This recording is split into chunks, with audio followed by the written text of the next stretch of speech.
Bismillahirrahmanirrahim. Assalamualaikum warahmatullahi wabarakatuh. Kawan-kawan PPA yang dirahmati Allah dan pemirsa sekalian di rumah, alhamdulillah ini kajian kuliah wisata hati kembali kita laksanakan. Pada hari ini kita akan belajar tentang pengantar ke rahasia angka 11. Jadi kita punya seminar judulnya Rahasia Angka 11 dan The Miracle of Giving. Itu perpaduan antara tahajud, kekuatan tahajud dan sedekah. Dua amalan ini emang berat dilaksanakan. Karena berat, pahalanya luar biasa dan faedahnya juga luar biasa. Suatu hari, ya, sebut saja begitu, Ahmad, seorang security, punya masalah dengan tempat tinggalnya. Sebelumnya nggak punya masalah, tapi kemudian dia punya masalah dengan tempat tinggalnya, yaitu tempat tinggalnya sempit. Kira-kira 5-6 tahun yang lalu, saudara pasti mengiyakan bahwa di Jakarta sendiri masih ada rumah kontrakan yang nilainya 75.000 per bulan. Ada ya? Rumah kontrakan yang bayarnya 75.000 per bulan. Ahmad ini tinggal di rumah kontrakan yang segini. Bentuknya kalau saya boleh petain gitu kira-kira. Ini pintu. Ini ruang tamu yang tidak bisa disebut ruang tamu. Ini tempat tidur, ya. Ruang tamu, ini kamar tidur. Terus ini dapur dan kamar mandi. Nah, ini lorong nih. Dulu ini muat buat dia. Ini muat buat dia karena anaknya cuma 2. Jadi dia, istrinya, nah anaknya 2. Persoalan kemudian datang ketika akan lahir jabang bayi yang ketiga. Persoalan kemudian muncul ketika akan lahir jabang bayi yang ketiga. Kenapa jadi persoalan? Karena sempit. Ahmad ini bahkan dia punya motor. Ini motor terbalik nih. Mesti kan rodanya di bawah ya. Iya malum lah, kita kan bukan Patinosidin ya. Di sini di atas nih mestinya. Dia punya motor yang kalau malam ini motor harus dimasukin. Dan untuk masukin motor yang di sini dia harus numpukin barang. Makanya saudara, kalau saudara ngelihat ke bawah, pasti saudara lebih deh. Kan main kan? Tapi karena kita selalu melihat ke atas, emang kurang melulu. Wala tamuddanna 'ainaika ila ma matta'na bihi azwajam minhum ghayra zahratal hayatid dunya linaftinahum fi. Kata Allah, jangan keseringan ngelihat bintang di langit. Kenapa? Pegel leher. Sekali-sekali ngelihat rumput, subhanallah ya. Kita punya sepatu, punya celana, ada kaki sih. Baik, kemudian istrinya ini berdoa pada suatu malam. Yang didengar doanya ini oleh suaminya. Doa ini didengar oleh suaminya dan kemudian dia sama-sama bangun untuk sama-sama sholat tahajud, bermunajat kepada Allah supaya hajatnya ini pindah rumah dari yang 75 sampai ke yang 150. Tapi Allah yarhamuhuma, Allah merahmati keduanya. Ternyata di Riyadh dia 7 hari. Saudara barangkali pernah mengingat ada iklan di majalah Ibu Kota saat itu. Saya membesut satu seminar yang diprotes oleh semua orang, oleh banyak orang. Seminar itu judulnya How to Make Money in 7 Days. Bagaimana mendatangkan uang dalam 7 hari. Saya diprotes oleh banyak orang karena dianggapnya terlalu berani. Padahal kisah ini menjadi salah satu bukti. Hanya dalam 7 hari bahkan Ahmad sang security bukan hanya bisa pindah ke rumah yang 150. Tapi dia memiliki rumah dengan 7 pavilion, 3 pavilion dan 1 kolam renang. Di hari ke-7-nya. Sekali lagi, kalau kita bertanya pada otak, nggak mungkin. Nggak mungkin. Kalau kita bertanya sama kuasa Tuhan, kita bertanya sama kuasa Allah, udah Masya Allah judulnya. Baik, pemirsa yang dirahmati Allah, pernahkah kita menganggap Allah betul-betul menjadi sandaran kita? Pernahkah kita betul-betul dengan sangat menjadikan Allah tempat munajat kita, tempat memintanya kita? Barangkali karena kita yakinnya bakal dapat duit, kita nggak perlu minta sama Allah. Betul nggak? Karena perkaliannya kita enteng lah kalau cuma DP-in rumah itu mah ya. Kalau cuma buat DP-in apartemen itu mah. Lalu kita nggak minta sama Allah. Segitu yakinnya kita bisa selamat nyampe ke kantor, kita pun bahkan kadang lupa doa safar. Kita anggap doa safar kalau umroh aja. Ya kan, kalau doa safar itu biasanya kita baca kapan? Kalau kita di pesawat, mau umroh mau haji. Baru udah kita baca tuh. Bismillahi majreha. Terus inna rabbi laghafurur rahim. Allahumma dan seterusnya. Padahal harusnya kan everyday. Karena kita nggak tahu yang punya jalan itu adalah Allah. Lihat, si ibu ini, suami istri ini luar biasa. Dia kepengen sesuatu yang tidak terjangkau oleh dia punya kemampuan. Dia memilih berdoa pada Allah. Di dalam Ihya Ulumuddin, saya dan kita semua diingatkan, ya, Imam Ghazali mengutip satu ayat di dalam surah Al-Baqarah 186. A'udzubillahi minasyaitonir rajim. Wa idza sa'alaka 'ibadi anni fa inni qarib. Lihat. Wa idza sa'alaka ibadi anni fa inni qarib. Kalau hambaku bertanya padaku, maka jawablah, aku ini begitu dekat. Tapi kita suka merasa jauh sama Allah. Ujibu da'watad da'i, gitu ya. Idza da'an falyastajibuli wal yu'minu bi.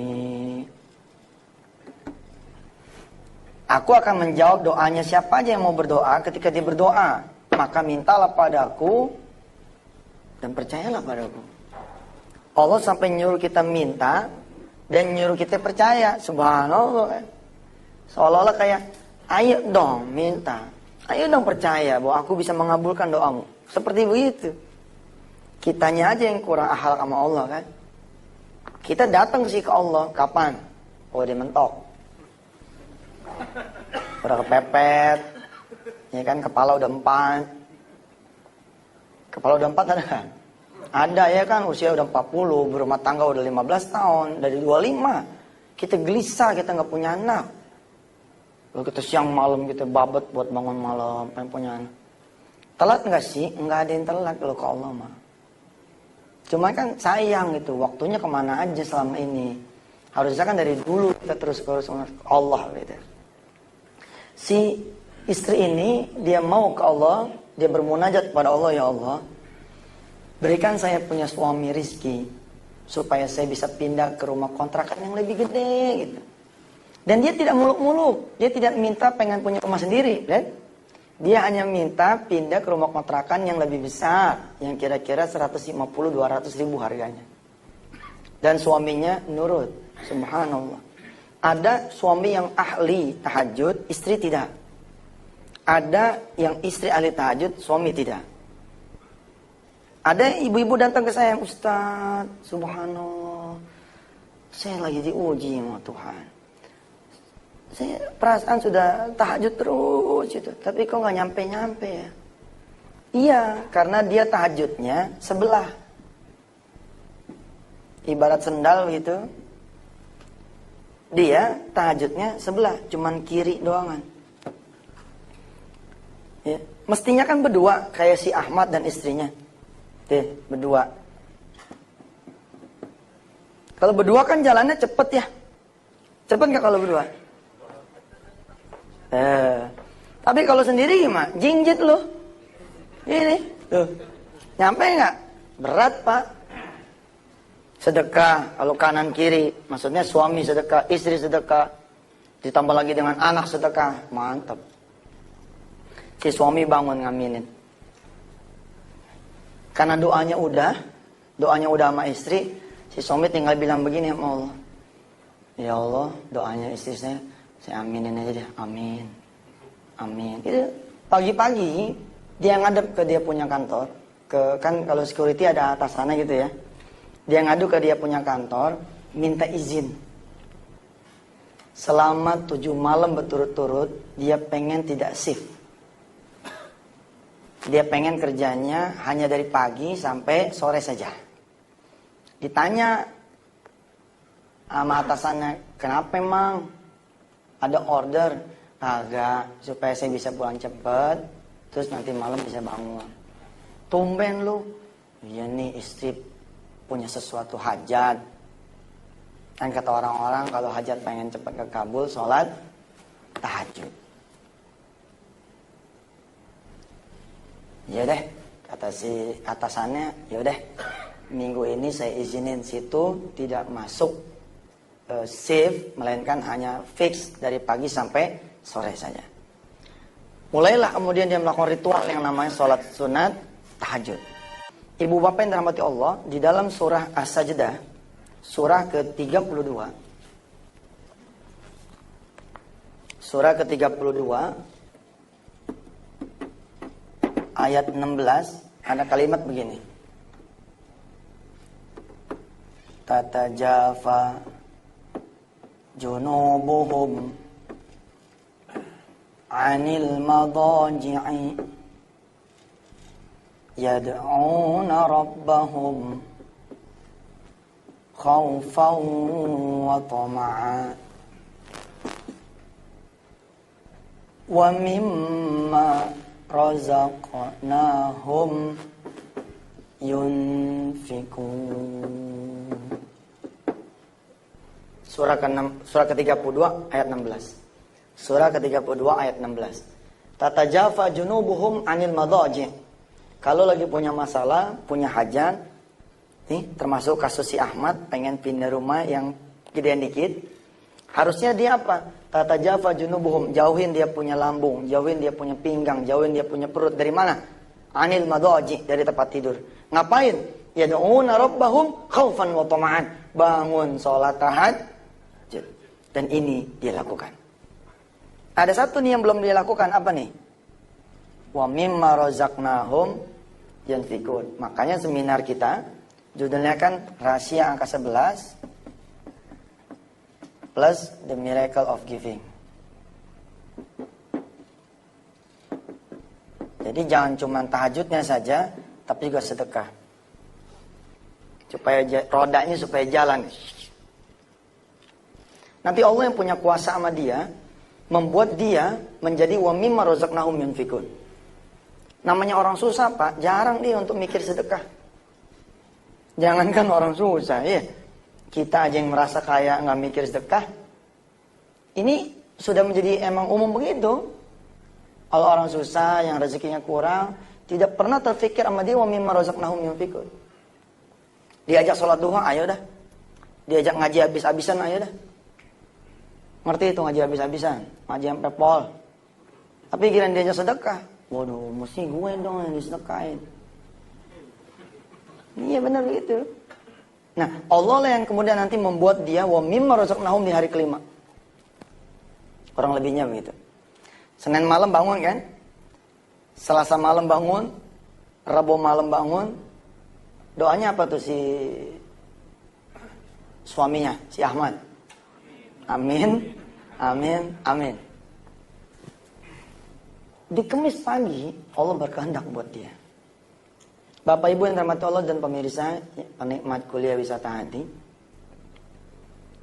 Tanda-tanda kita layak mendapat pertolongan Allah. Satu, kalau kita datang ke Allah. Tanda-tanda bahwa Allah menurunkan pertolongan buat kita. Kalau Allah menghadirkan kesusahan di depan kita, terus kita close, kita tutup. Sering saya contohkan, kalau kita sakit, ada telepon nih dari ponakan. Om, mama sakit, masuk rumah sakit, ada duit nggak 2 juta? Kita cuma megang duit 2 juta tuh.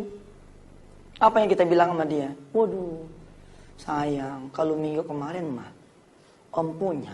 Sekarang mau om punya tapi ila-ila cuma 2 juta 2 jutanya. Gimana kalau kita baca Fatihah aja deh? Coba orang minjem duit dibacain Fatihah. Bukan sih nggak boleh, boleh-boleh aja gitu kan. Tapi dia kurang lengkap gitu. Padahal Allah udah mau datang tuh. Allah udah mau datang. Ketika dia datang, Allah turun. Tapi kan Allah turun lewat wasilah dong.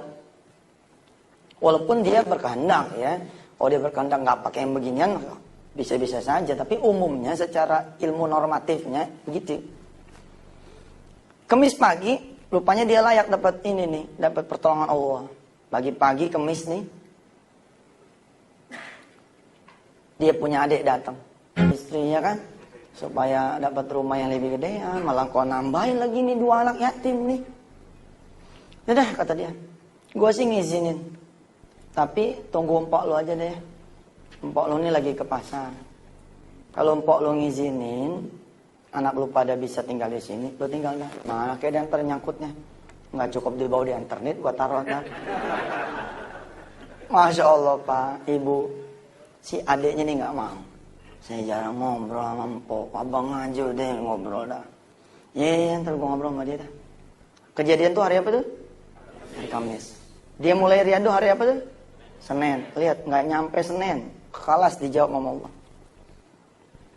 Udah saya bilang, kalau riado mah, Allah mah luar biasa. Kita datang di ro'an, kita datang selangkah, Allah 2-3 langkah datang ke kita.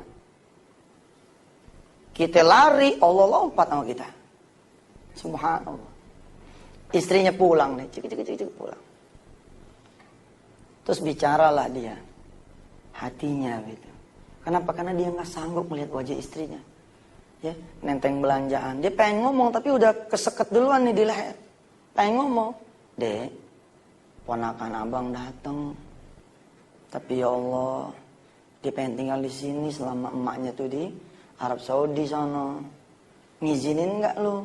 Ponakan abang nih tinggal di sini. Nggak sampai hati dia.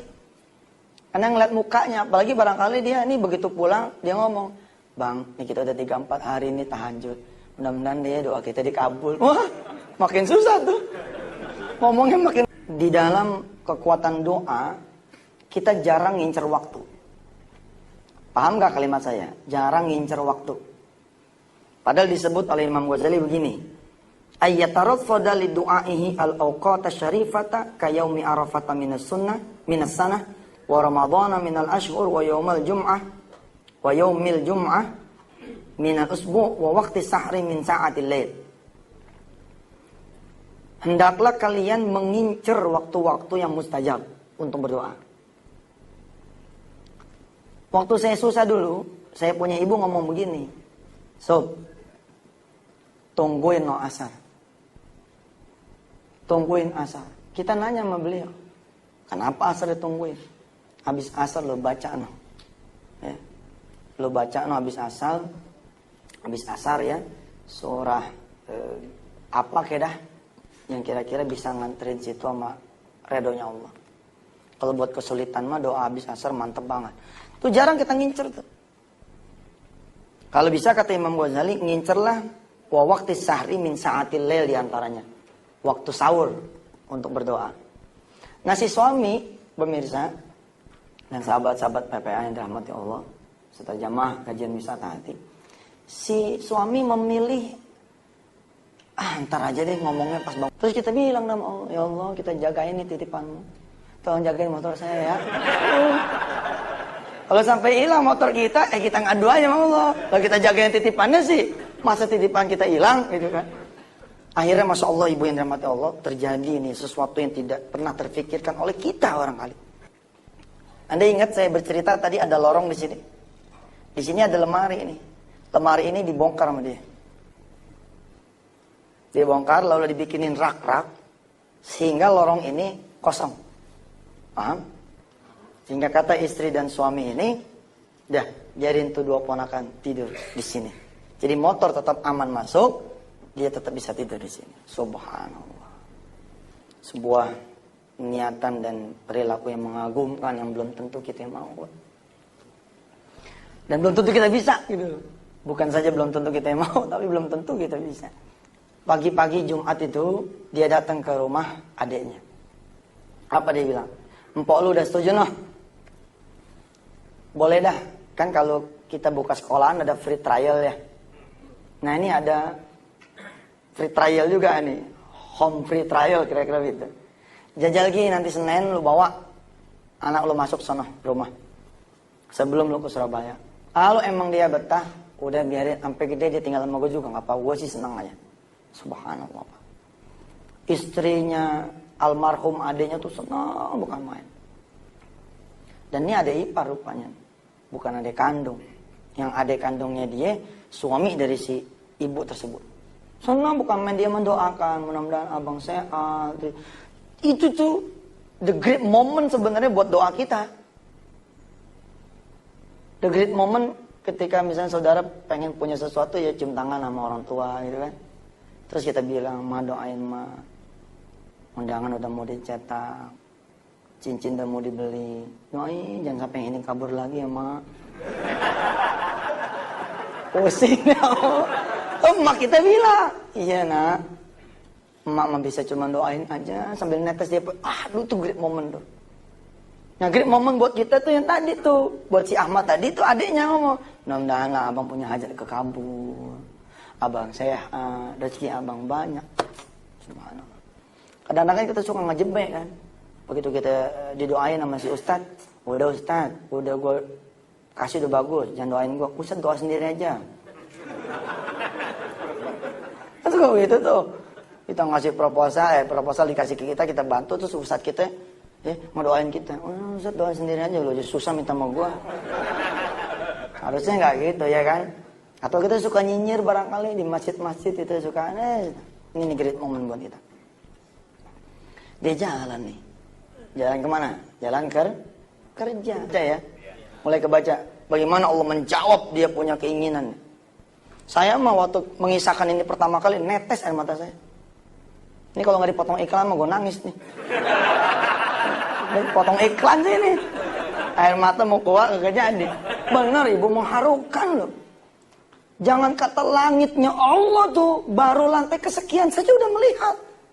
Kedengeran itu. Ada security, bawahan paling bawahnya dia. Menyediakan waktunya untuk istrinya bangun malam. Ngaminin doa istrinya. Masya Allah. Apa dia bilang? Ini orang soleh ini yang harus jagain saya punya rumah ketika saya ke luar negeri. Makanya diberitahu kan, mulai Senin jangan ngantor di sini. Karena ngantornya di mana? Di rumah. Gantian si satpam yang ngerjain. Nggak bisa pak. Kok nggak bisa? Iya mak. Bapak tahu sendiri. Ini saya punya anak 2. Enggak, gua nggak tahu. Iya lupa pak. Bapak nggak tahu. Ya emang begitu. Kalau pimpinan kan nggak tahu yang bawah. Kalau pimpinan tahu yang bawah hebat tuh. Begitu datangnya kan di lobi. Bisa negor. Assalamualaikum Pak Zainal. Bapak tahu nama saya? Iya ada di situ. Ada apa namanya? Nemteknya. Terus nanya anak. Hebat tuh pimpinan bisa nanya anak. Anak gimana Pak? Aduh Pak. Kok aduh? Iya Bapak nginjak kaki saya Pak. Top dah kalau pimpinan bisa itu top Pak. Tapi emang jarang pimpinan kenal sama bawahan jarang. Dia dapat informasi makanya dia panggil. Benar gak sih begitu? Nah begitu dialog benar apa dia bilang? Bapak tinggal di rumah saya, jagain rumah saya selama saya dan keluarga kita ke luar negeri. Pas saya nggak bisa. Kenapa nggak bisa? Repot Pak. Kalau malam itu kan saya mindahin barang apa segala macem buat saya punya anak masuk tuh 2 tidur. Apalagi ini nanti ada 2 anak dia cerita tuh. Ada 2 anak yang baru masuk. Tersenyum si bosnya. Dengan mudahnya emang Allah bilang kun tuh. Suci Allah memang yang mendengar segala kita punya doa. Wajar kalau kemudian Nabi Ibrahim memuji luar biasa Allah Tuhannya dan Tuhan kita semua. Inna Rabbi la sami'ud du'a. Sungguh Tuhan kita ini maha mendengar doa. Apakah si security itu berhenti dengan pindah rumah itu saja? Artinya dari rumah ini menjadi rumah super mewah. Apakah berhenti pada ini rumah orang? Belum tentu. Kalau kemudian dia, misalkan gitu ya, tetap beriadoh di dalam rumah ini. Paham gak? Kalau dia jejak terus nih riadohnya nih, dia tambahin terus, bukan tidak mungkin rumah ini akan menjadi rumah dia. Seperti kisah yang akan kita saksikan di episode berikutnya. Assalamualaikum warahmatullahi wabarakatuh.